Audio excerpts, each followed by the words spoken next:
Bon, aujourd'hui, j'ai décidé de vous présenter deux autres types de sols un petit peu caractéristiques qui sont un petit peu en marge de ce que j'ai pu vous présenter en cours. Mais c'est des sols qui sont quand même essentiels dans les paysages. Parce que je vous ai expliqué que les sols étaient issus d'un matériau parental qui allait s'altérer et puis fournir toute la consistance minérale, sable, argile, limon, et puis tout le cortège cationique aux plantes. Ici, on est dans un autre contexte où ça ne marche pas comme ça. Le matériau parental du sol n'a rien à voir avec la roche qui se trouve en dessous. Alors, je vous ai dit, il faut toujours faire le lien entre sol et paysage parce que percevoir un sol, c'est déjà percevoir où on va le trouver en fonction de tel ou tel type de paysage. Alors, si vous voulez constater, là, on se trouve sur un bas de pente qui est plat. Et on est encadré par des versants qui sont ici plutôt à pente forte, donc on est bien sur un fond plat alluvial. En face de moi, là-bas, il y aura un cours d'eau qui se trouve à peu près 2 mètres sous nos pieds. Mais voilà, quelle est la caractéristique de ce paysage? Ce paysage, il est caractéristique de par sa planéité. C'est très plat, encore plus plat que sur le plateau qu'on a vu tout à l'heure. Dans l'autre séance. Pourquoi c'est plat ici? C'est plat parce que ça a été nivelé par un cours d'eau. Nous nous trouvons sur des alluvions d'un petit cours d'eau perpendiculaire à la Loire. Voilà, donc je vais creuser le sol pour voir ce qu'on trouve.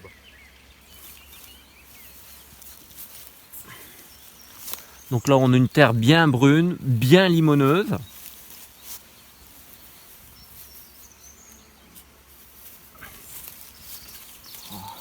Pas perdre son trou. Ça.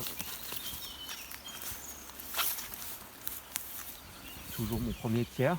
Donc on voit bien cette terre qui est très marron, homogène, assez foncé parce qu'on est en surface. Mais là on est dans un limon, un toucher très soyeux, très doux.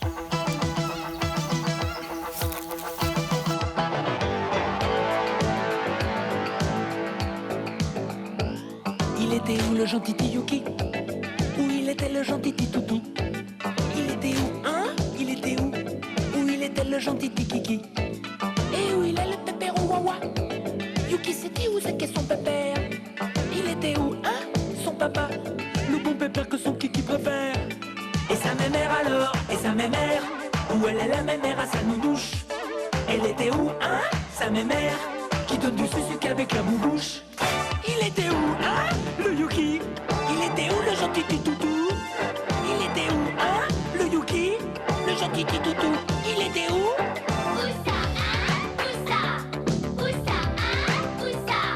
Où c'est qu'il était son papi et son pépère? Où c'est qu'était? Où c'est qu'il était le Yuki, le gentil Kiki à mamie?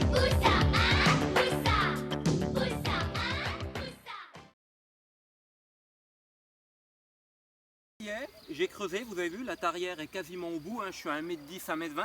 Donc la première des choses qu'on constate, c'est qu'on a un sol qui est épais.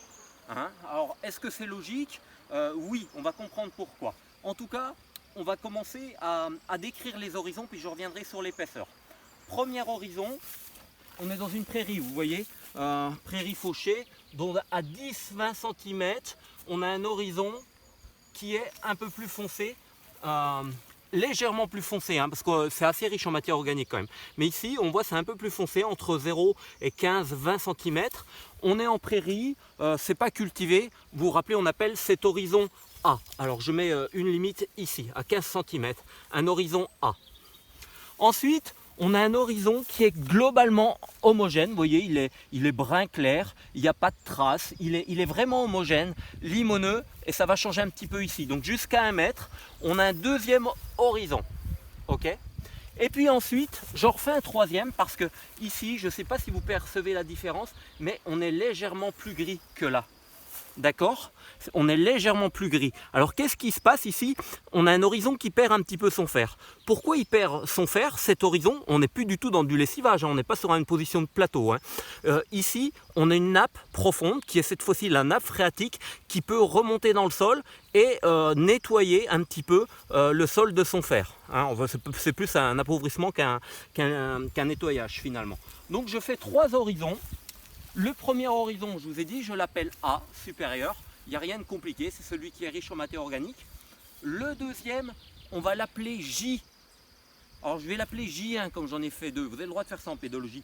J, pourquoi? J comme jeune, on verra que c'est un horizon, un sol qui est jeune, donc un horizon J. Et un deuxième que je vais appeler J petit g. Pourquoi? Parce que c'est un J, c'est un horizon jeune, mais qui est hydromorphe, qui subit une nappe. Alors j'explique un petit peu l'histoire de ce sol.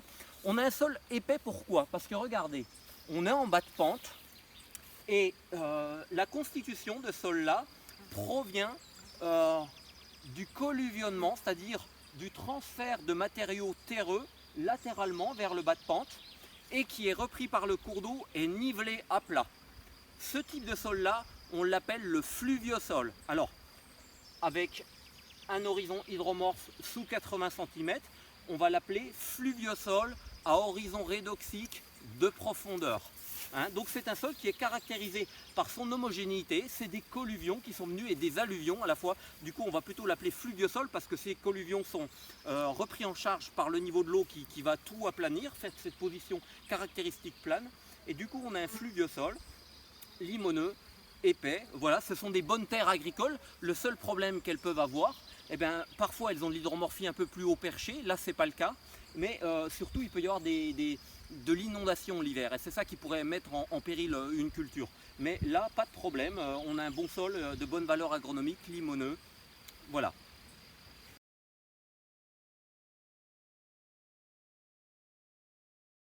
Alors ici, on se trouve dans une deuxième position topographique, c'est le deuxième sol dont je voulais vous parler, qui ne se trouve pour le coup pas du tout comme ce que je vous avais appris comme étant la règle, c'est-à-dire une roche qui fournit un matériau minéral qui va s'altérer pour former du sol. Là, ça ne marche pas comme ça, pas du tout. Au même titre que ce qu'on a vu juste ici en bas, les alluvions, le matériau parental du sol provient uniquement des apports latéraux et des apports qui viennent de l'amont, de la rivière. C'est eux qui sont déplacés et qui sont déposés sur une roche qui n'a plus du tout d'influence. Si on avait un matériau calcaire plus haut, on aura un sol calcaire sur un sous-sol granitique qui n'a rien à voir dans l'histoire. Voilà. Alors ce sol-là, voilà, c'est le deuxième qui est comme ça dans la nature, il n'y en a pas d'autres. Donc ici on est simplement dans des colluvions, on échappe à l'action du cours d'eau. Ici ce qui se passe, c'est qu'on est en bas de pente. Et en bas de pente, comme je vous l'ai déjà un petit peu expliqué, ces matériaux-là, ce sont des colluvions, ce sont des matériaux qui ont dévalé la pente et qui se retrouvent ici à glisser, on va dire, à rouler sur un matériau parental qui est dur, mais qui ne fournit pas le matériau initial pour le sol. Donc ce type de sol-là, on l'appelle un colluviosol. Alors comment il se compose? C'est assez classique aussi. Là on ne voit pas bien parce qu'il est un peu sec, mais on aurait un horizon proche de la végétation qui serait A. Un premier horizon A, riche en matière organique. Et puis là encore, on va pouvoir mettre un horizon J, jeune, parce que ce sont des matériaux très récents qui ont quelques centaines d'années, au pire quelques milliers d'années, mais c'est tout. D'accord. Et puis après, ce matériau parental, on est bien toujours sur du schiste, mais qui n'a rien à voir dans l'histoire. Donc ce matériau parental qu'on appelait R, ici on va l'appeler grand 2 en chiffre romain, R, pour dire effectivement on a un matériau rocheux mais qui n'est pas un matériau parental qui se trouve ici à peu près vers 70, allez 75 cm. Donc là on a un sol qui est limoneux parce que n'empêche que son origine c'est quand même des limons, mais pas des limons provenant de ce schiste là, provenant du schiste qui est plus haut si vous voulez.